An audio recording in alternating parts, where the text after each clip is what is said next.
আসসালামু আলাইকুম everyone, welcome back to my channel Meghla cooking world. আজকে আমি আপনাদের সাথে খুবই মজাদার একটা রেসিপি নিয়ে হাজির হয়ে গেলাম, আর সেটা হচ্ছে কই মাছ ভুনা রেসিপি। তো আজকে আমি কই মাছটা একটু ভিন্নভাবেই আপনাদের সাথে আমি রান্না করে শেয়ার করব। আশা রাখছি ভালো লাগবে আপনাদের কাছে। তো কই মাছটা ভুনা করার আগে কিন্তু কই মাছটা ভেজে নিতে হবে।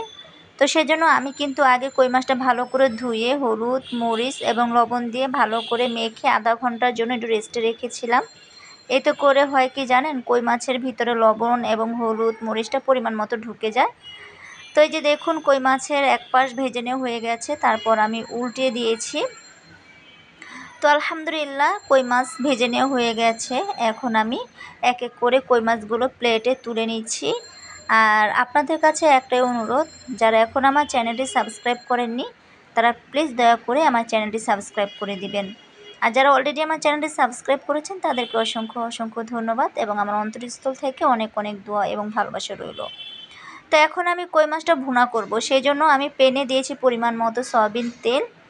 তারপর আমি দিয়েছি পেঁয়াজ বাটা আর দিয়েছি আমি এখানে টমেটো বাটা। তো পেঁয়াজ আর টমেটো বাটা তেলের সাথে একটু নাড়াচাড়া দিয়ে কষিয়ে নেওয়ার পর আমি দিয়ে নিলাম আধা টেবিল চামচের মতো আদা রসুনের পেস্ট আর দিয়ে নিলাম স্বাদ মতো লবণ। এখন দিয়ে নিচ্ছি আধা টেবিল চামচের থেকে কিছুটা বেশি লাল মরিচের গুঁড়ো। আজকে আমি কই মাছ ভুনাটা একটু ঝাল করে রান্না করব, তাই একটু লাল মরিচের পরিমাণটা বেশি করে দিয়ে নিলাম।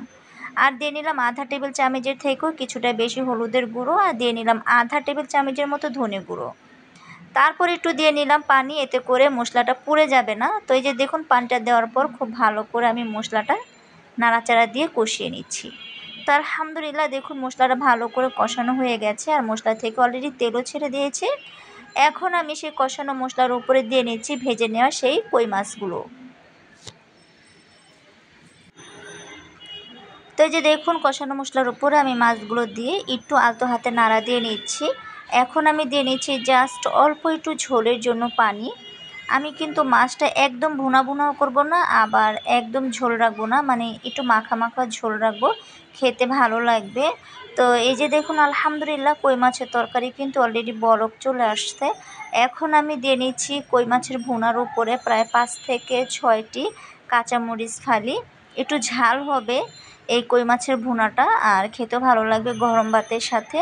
তারপর দিয়ে নিলাম আমি উপর থেকে একটু ধনেপাতা কুচি।